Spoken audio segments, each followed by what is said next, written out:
जय गुरुदेव। मेहनत ईमानदारी, मेहनत और ईमानदारी आपका आभूषण है। आप मनुष्य जन्म में हैं और उस जीवन को सार्थक बनाना चाहते हैं, तो ये जीवन के दो प्रमुख पहलू हैं, मेहनत और ईमानदारी, जिसको अपना करके आप जीवन में एक आदर्श कायम कर सकते हैं। इसको आप बनाए रखना, क्योंकि आप अगर किसी को गलत कहते हैं तो यह निर्णय होता है कि आपकी सोच कैसी है। इसका मूल्यांकन समाज करता है कि आपका व्यवहार कैसा है। आप अगर किसी का गला काट कर लाओगे तो वह भी गला काट कर ले जाएगा, ये सत्य है। और ये सत्य आज तक किसी ने न टाला है, न टाल सकता। आप दिल दुखा कर आओगे तो आपका दिल दुखेगा। अगर आप गुरु महाराज पर विश्वास रखकर काम करोगे तो देना उसके हाथ में, वह जरूर आपको देंगे। आप ध्यान भजन करोगे तो बात बनेगी। यह आपकी जिम्मेदारी बनती है कि जब वह अपनी बुराई नहीं छोड़ते तो आपको अपनी अच्छाई को कैसे छोड़ते।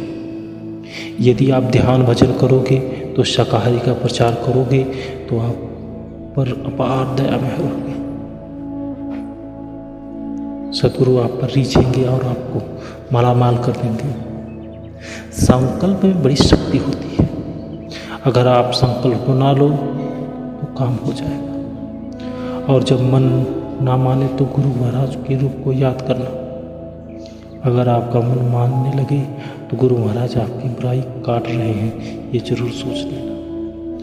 लेकिन इसके लिए संकल्प बनाना बहुत जरूरी है।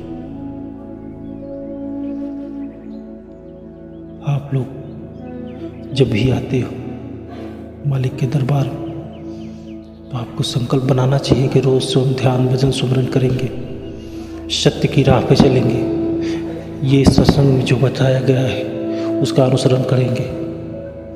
आप बहुत भाग्यशाली हो, क्योंकि आपको इतने समर्थ सद्गुरु मिले। परिवार वाले लोगों को समझाने की ज़रूरत है। आप अगर यह सोचते हो कि हम सत्संग में आते हैं, शाकाहार प्रचार करते हैं, तो ये मत समझना कि आपके परिवार वालों को गुरु महाराज पार कर देंगे। सबका अपना अपना निजी कर्म है। सबके कर्म आपके किए गए कर्मों से नहीं कटेंगे। मुसीबतें आएंगी, संभाल उसी की होगी जो इस दरबार में हाजिरी लगा रहा है। अगर मुसीबतों से बचना है तो उनको भी सत्संग में लाना पड़ेगा और ध्यान भजन सुमरन कराना पड़ेगा। जब लोग सत्संग में आते हैं तो लोगों को कर्मों का लेना देना चूका होता।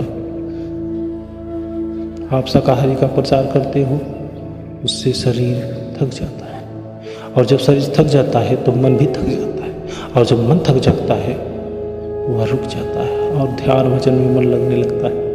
और जब भजन ध्यान में मन लगने लगे फिर देर किसी बात की, ऊपरी लोग जाने को लिए पल भर का समय लगता है, जीवात्मा निकल जाती है।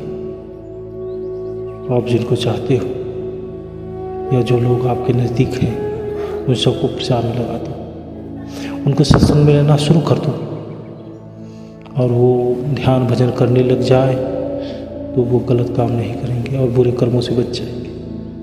आगे समय बहुत विनाशकारी नज़र आ रहा है। लोग जलते हुए भागते हुए नज़र आ रहे हैं।